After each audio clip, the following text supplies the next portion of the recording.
शनि कथा कहती है पांव की चप्पल बार बार टूट रही हो, घिस गई हो, बद्दी टूट रही हो, कुछ कर रही हो, और अगर कमर से नीचे जो वस्त्र पहने हो वो अपने आप फट रहे हो, समझ लेना कि शनि पांव से प्रवेश कर रहा, मतलब अपनी प्रखरता शनि दिखा रहा। काशी में जो शिव जी की स्थापना कौन ने करी? काशी में जो शंकर भगवान बैठे उनकी स्थापना करी थी शनि महाराज। किसने करी थी? शनि महाराज ने, क्योंकि भगवान शनि महाराज को उनकी माता के द्वारा श्रापित हो गए और शनि महाराज कांपने लगे। शनि महाराज कांपते कांपते मैं जाऊं तो जाऊं कहां, करूं तो करूं क्या। महाराज शनि महाराज दौड़े और दौड़कर भगवान भोलेनाथ के पास पहुंचे। हे शंकर, त्रिकालदर्शी, कैलाशी, अविनाशी, शनि लगा। हनुमान जी को शनि लगा तो गुफा में बैठकर राम राम जपना पड़ा। शनि सबको लगता है, केवल शनि नहीं लगता तो एक मेरे महादेव को, मेरे भोले बाबा को नहीं लगता। शंकर के पास में शनि आ गए। शनि ने आकर कहा, भोलेनाथ कृपा करिए बाबा, मैं बड़ा कष्ट में हूं, मैं करूं क्या। बाबा भोलेनाथ ने कहा, जा गंगा जी के तट पर काशी में जाकर एक शिवलिंग की स्थापना कर, उसकी आराधना कर और तेरा शरीर ठीक हो जाएगा, कष्ट नहीं भोगेगा। शनि महाराज ने काशी में जाकर शिव जी की स्थापना करी। आज भी नियम है,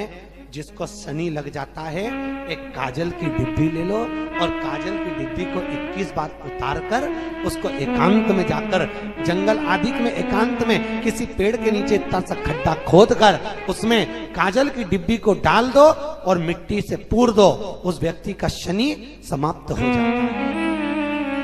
काशी विश्वनाथ का नाम लेकर काजल की डिब्बी को 21 बार उतार कर अगर काशी विश्वनाथ का नाम लेकर शनि वाले व्यक्ति को अगर पेड़ के नीचे दबा दे, शनि समाप्त, शनि उसको परेशान नहीं कर सकता। शनि कथा कहती है पांव की चप्पल बार बार टूट रही हो, घिस गई हो, बद्दी टूट रही हो, कुछ कर रही हो, और अगर कमर से नीचे जो वस्त्र पहने हो वो अपने आप फट रहे हो, समझ लेना कि शनि पांव से प्रवेश कर रहा, मतलब अपनी प्रखरता शनि दिखा रहा। फटे हुए वस्त्र धारण करने वाले का भाग्य भी फटे हुए वस्त्र की तरह, जैसे फटा हुआ कपड़े का रेसा रेसा निकलता है, उसी तरह फटे हुए वस्त्र धारण करने वाले की भी जिंदगी में परिश्रम का रेशा निकलता रहता है, पर उसको सुख का भान नहीं होता। आज के जमाने में ये फटे हुए कपड़ों का फैशन आ गया, ये बड़ा दुख की घड़ी है।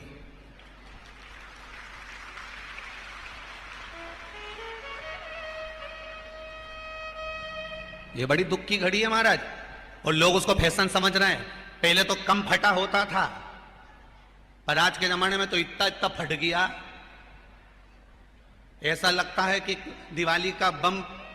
चलाने गया था दीपावली पे और बम कपड़ों के बीच में से फट गया। इसलिए वो कपड़े कब पहनेंगे तो ने अब पहन लिया। शास्त्र कह रहा है, लक्ष्मी कह रही है माता पार्वती को कि 2 जगह पर अगर ये 2 क्रम जिस जीव के होते हैं उसके पास में से लक्ष्मी 5 साल में, हम कई बार कहते हैं इन बच्चों को नहीं मालूम, इन नवयुवक लड़कों को नहीं मालूम, इन नवयुवक बेटियों को नहीं मालूम कि फटे हुए कपड़े पहनने का फल क्या है। आज नहीं, विवाह कर कर जब जाएगी तो मायके से जब ससुराल जाएगी, तूने कुंवारी अवस्था में तो खूब फटे हुए कपड़े पहन लिया ने, मम्मी मैं तो जीन्स लूंगी ने ये लूंगी, तू तो खूब फटे हुए पहन, पर वहां जब जाएगी तब मत पहन लो।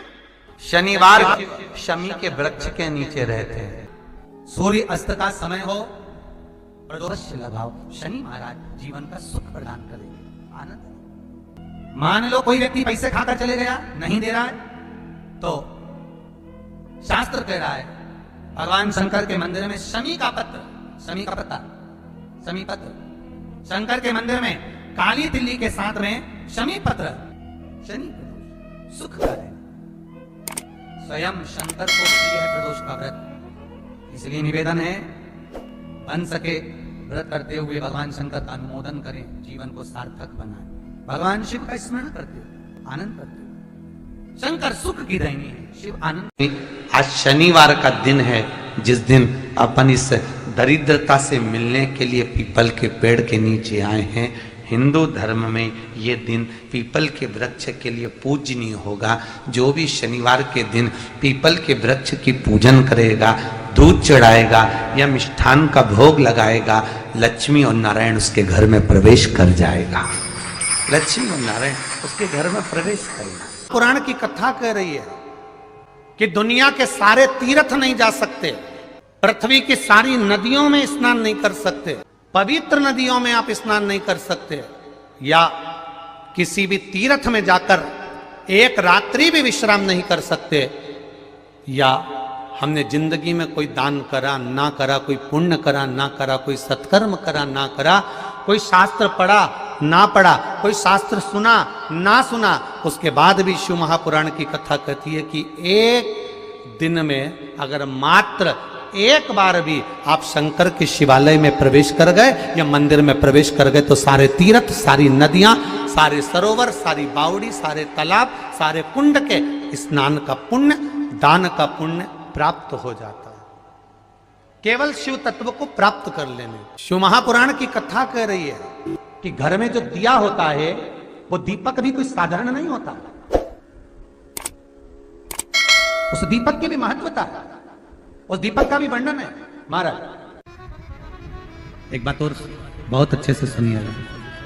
शायद आपकी जिंदगी को सवार हो, शायद आपके जीवन को सवार हो। मेरी जीजियों, मेरे जीजाओं, मेरी बेटियों, बेटाओं, कभी मौका लगे,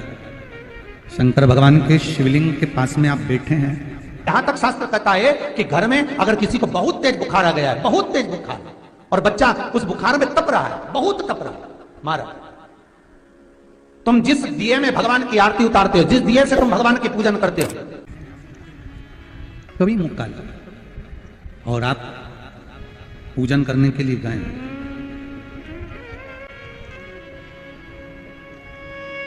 कभी पूजन करने के लिए, और आपको शंकर भगवान के शिवलिंग के पास में या शंकर भगवान के शिवलिंग के ऊपर कनेर का अगर पीला फूल देखा है ना आप लोगों ने, अरे बोलो तो जम के, देखा है? कनेर का यदि पीला फूल